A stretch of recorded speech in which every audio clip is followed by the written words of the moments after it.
चलो let's proceed towards fourth question of the chapter called as derivative. पुन्हा एकदा भली मोठी टर्म दिली बरोबर छानपैकी. आणि आता याचा डेरिव्हेटिव्ह काढायचा आहे. शांत डोक्याने सॉल्व्ह करायचं. फक्त आधी केअरफुली ऑब्झर्व करायचं दिलंय काय. इथं बघा एक्स इंटू रूट एक्स बरोबर. कदाचित डोक्यामध्ये येऊ शकतं की इथं मला यू इंटू व्ही वापरावं लागेल का बाबा, कारण पहिली टर्म यू आणि दुसरी टर्म व्ही असं होऊ शकतं ना बरोबर. पण याला यू इंटू व्ही न वापरता सुद्धा सॉल्व्ह करू शकतो. कसं सॉल्व्ह करू शकतो बघा. मी त्या टर्मला इथं साईडला लिहून दाखवतो. इथं बघा आपल्याकडे काय आहे एक्स इंटू किती आहे ते रूट एक्स असं आहे बरोबर आहे काय.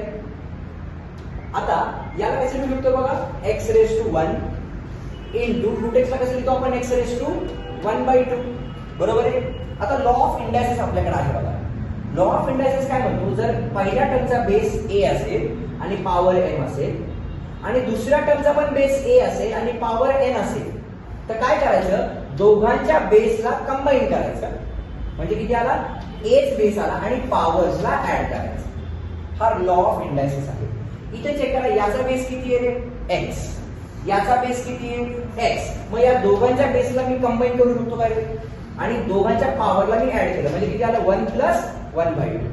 आता नुसतं बने म्हणजे किती आहे 1/1 करा क्रॉस मल्टिप्लाय 2 + 1 म्हणजे किती 3 म्हणजे काय मिळालं मला x raise to 3/2.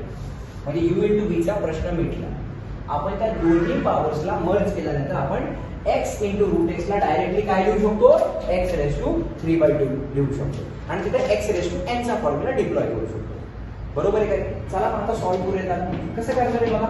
therefore consider सुरुवातीला लिहिणार छानपैकी काय कन्सिडर या क्वेश्चनला मी लिहिलं राईट.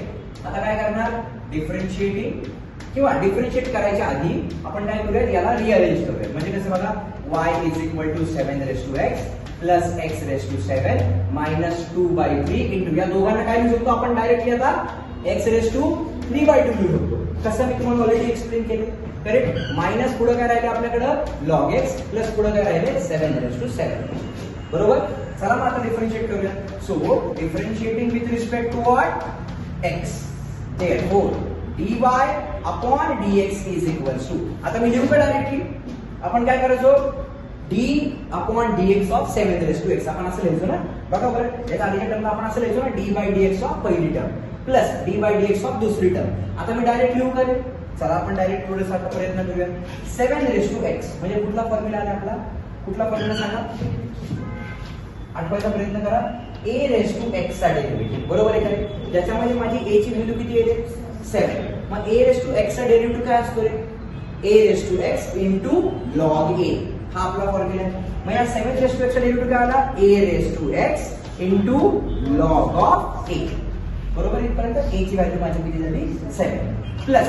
आता इथे चेक करा कुठे रे हे बघा x रेस टू 7 म्हणजे कुठला फॉर्म्युला रे x रेस टू n चा फॉर्म्युला बरोबर का नाही. 7 रेस टू x आणि x रेस टू 7 मध्ये फरक आहे. 7 रेस टू x म्हणजे a raise to x raise to 7 म्हणजे x रेस टू n म्हणजे नंबर आहे ना आपला बरोबर. ठीक आहे. मग आता या केस मध्ये x रेस टू 7 चा डेरिव्हेटिव्ह काय आहे ते सांगा. It is n into x raise to 7 - 1 म्हणजे किती आला रे 6 आला बरोबर आहे नक्की. n into x raise to n - 1 कसं मी ऑलरेडी सगळे फॉर्म्युले अपलोड केलेले बरोबर. तुम्ही त्या फॉर्म्युलाचा रेफरन्स घ्या. त्या फॉर्म्युलाच्या बाहेरचा कुठलाच रूल आपण इथे वापरत नाही बरोबर. ठीक चला -2/3 will remain as it is into इथं या पर्टिक्युलर केसला इथं पण काय करणार आहे मला सांगा. x रेस टू n च वापरावं लागेल पुन्हा एकदा. चला बरं x रेस टू n वापरूया. मग काय मिळेल सांगा आपल्याला इट इज n बरोबर आहे का रे. हा 2/3 तसाच राहिला ना. इथं काय आलं n into x raise to n - 1 बरोबर आहे इथपर्यंत. Yes. Now minus sign will remain as it is. log x चा डेरिव्हेटिव्ह किती दिले 1/x. आता इथे चेक करा 7 रेस टू 7 मला सांगा इथे या केसमध्ये समजा आपण असं कन्सिडर करूया इथे 7 रेस टू 7 नाही इथे 7 रेस टू 2 आहे बरोबर. 7 रेस टू 2 म्हणजे किती असेल 7 चा स्क्वेअर किती असतो 49. मग मला सांगा 49 काय झाला रे माझा कॉन्स्टंट एक नंबर झाला. पहिलीमध्ये पण मी तुम्हाला सांगितलं होतं 49च होता. 7 चा स्क्वेअर हा पहिलीमध्ये पण 49च होता. तुम्ही 11th मध्ये आला तरी सुद्धा 7 चा स्क्वेअर हा 49च राहिला म्हणजे ती एक कॉन्स्टंट टर्म. म्हणजे त्या कॉन्स्टंट टर्मचा डेरिव्हेटिव्ह नेहमी किती असतो 0.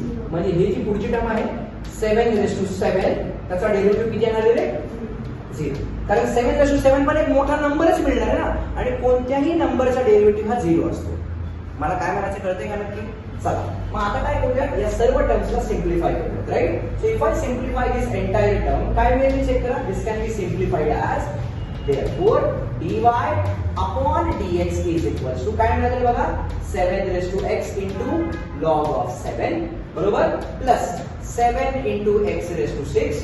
आता इथे चेक करा, इथं मल्टिप्लिकेशन म्हणजे हा इथला 2 कॅन्सल झाला, तसंच इथला 3 आणि इथला 3 पण कॅन्सल झाला. आता नुसता बनण्यामध्ये इथे किती आहे रे, 1/1 करा क्रॉस मल्टिप्लाय. 3 minus 2 राईट पंच मायनस लेफ्ट पंच. 3 minus 2 किती आलं रे, किती आलं सांगा, मायनस, इथे बघा x रेस टू किती आलं ते 1/2 आलं, करेक्ट. राईट पंच मायनस लेफ्ट पंच अपॉन फ्रंट पंच, किती आला तो 2 आला. 2 into 1 2 आला, करेक्ट. Minus 1/x. आणि अल्टिमेटली या 1/2 ला x रेस टू 1/2 ला तुम्ही रूट x लिहू शकता. म्हणजे माझी फायनल स्टेप काय झाली माहितीये काय, dy upon dx is equals to 7 raised to x into log of 7 plus 7x raised to 6 minus root x minus 1/x. या आन्सरला मी बॉक्स करणार and this is what is my required solution. हे सर्वांना कळालं का नक्की? Sure? Yes or no? Yes. Done.